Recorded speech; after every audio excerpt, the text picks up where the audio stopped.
नमस्ते दोस्तों, मैं हूं आपका दोस्त भगवती प्रसाद पुरोहित एडवोकेट। और आज के वीडियो में हम समझने वाले हैं कि सीमांकन निरस्त होने पर क्या करें, फिर से सीमांकन होगा या नहीं होगा। तो आज के वीडियो में इस ग्राफ के माध्यम से हम सब कुछ समझने वाले हैं। आपने चैनल को सब्सक्राइब नहीं किया तो चैनल को सब्सक्राइब कर लीजिए, बेल आइकन को प्रेस कर दीजिए और इस वीडियो को फटाफट लाइक कर दीजिए, क्योंकि इस चैनल के माध्यम से आपको मिलती है सरल और आसान भाषा में कानून की नई नई जानकारी। तो आइए वीडियो को शुरू कर लेते हैं। देखिए दोस्तों, यहाँ पर हमने यह ग्राफ लिया है। यह एक ज़मीन है, ठीक है। इसका मालिक यह है और इस ज़मीन पर इस व्यक्ति ने अवैध कब्जा कर रखा है। अब ये ज़मीन का मालिक जो है यह चाहता है कि इस ज़मीन का सीमांकन हो जाए, ठीक है। तो इसके लिए ये ज़मीन का मालिक जो है ये क्या करेगा कि तहसीलदार महोदय के समक्ष सीमांकन के लिए आवेदन देगा। तहसीलदार महोदय के द्वारा धारा 129 की उपधारा 1 लगाए 4 मध्य प्रदेश भू राज्य संहिता के तहत सीमांकन की कार्यवाही की जाती है, ठीक है।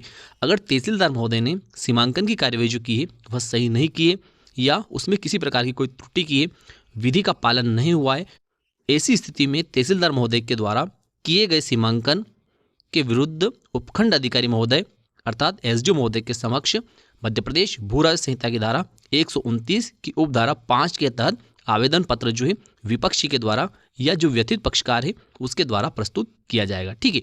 अब क्या होता है कि उपखंड अधिकारी महोदय के द्वारा उन सभी लोगों को सुना जाएगा जो कि इस सीमांकन से संबंधित लोग हैं, ठीक है। कैसे कि अगर इस अवैध कब्जाधारी व्यक्ति ने उपखंड अधिकारी महोदय के समक्ष 129 की उपधारा 5 के तहत आवेदन पेश किया है, तो ऐसी स्थिति में उपखंड अधिकारी महोदय के द्वारा जो जमीन का मालिक है इसको भी सूचना पत्र भेजा जाएगा, ठीक है।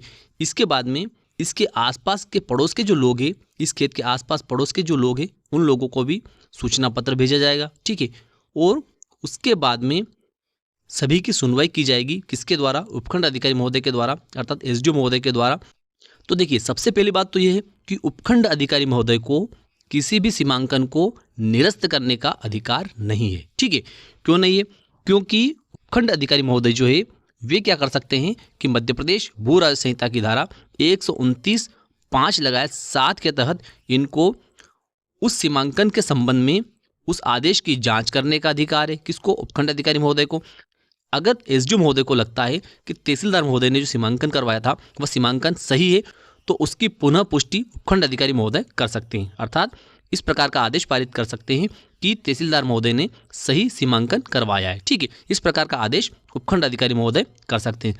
लेकिन अगर उपखंड अधिकारी महोदय को तहसीलदार महोदय के द्वारा किए गए सीमांकन में किसी प्रकार की कोई त्रुटि परिलक्षित होती है, कोई त्रुटि दिखती है, तो ऐसी स्थिति में उपखंड अधिकारी महोदय फिर से इस जमीन का सीमांकन करवाने के लिए फिर से दल गठित कर सकते हैं और फिर से उसी प्रकार से आसपास के पड़ोसी कृषकों को और जो व्यथित पक्षकार है, जो हितबद्ध पक्षकार है, उनको सूचना पत्र देने के बाद में इस जमीन का फिर से सीमांकन करवा सकते हैं, ठीक है। और उसके बाद में फिर से सभी हितबद्ध पक्षकारों को और जो जमीन का मालिक है उसको सुनवाई का अवसर देने के बाद में उस सीमांकन की पुष्टि कर सकते हैं, ठीक है।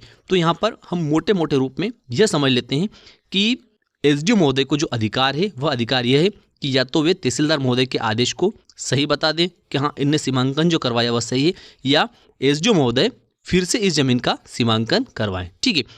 लेकिन एसडीओ महोदय जो है वे किसी भी जमीन का सीमांकन निरस्त करने के बाद में उसको फिर से सीमांकन नहीं करने का आदेश नहीं कर सकते, ठीक है। कुल मिलाकर बात यह है कि इस व्यक्ति की जमीन का सीमांकन होगा ही होगा, ठीक है।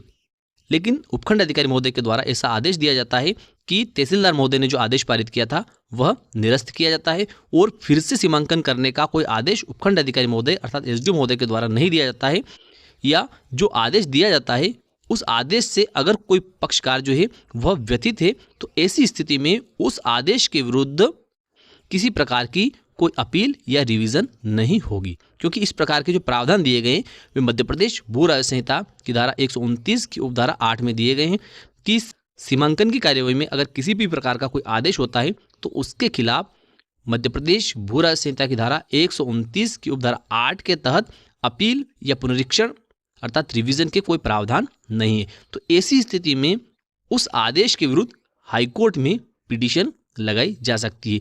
अगर हाईकोर्ट के समक्ष आप पिटीशन लगाते हैं और हाईकोर्ट के द्वारा आपकी पिटीशन को स्वीकार किया जाता है, तो ऐसी स्थिति में हाईकोर्ट के द्वारा एसडीओ को या संबंधित तहसीलदार को या कलेक्टर को निर्देशित किया जा सकता है कि जो संबंधित भूमि है उसका विधि अनुसार सीमांकन किया जाए। तो मैं विश्वास रखता हूं कि आज का वीडियो आपको अच्छा लगा होगा। अच्छा लगा हो तो इस वीडियो को लाइक कर दीजिए, अधिक से अधिक लोगों तक शेयर कर दीजिए। फिर मिलते हैं अगले वीडियो में, तब तक के लिए जय हिंद जय भारत।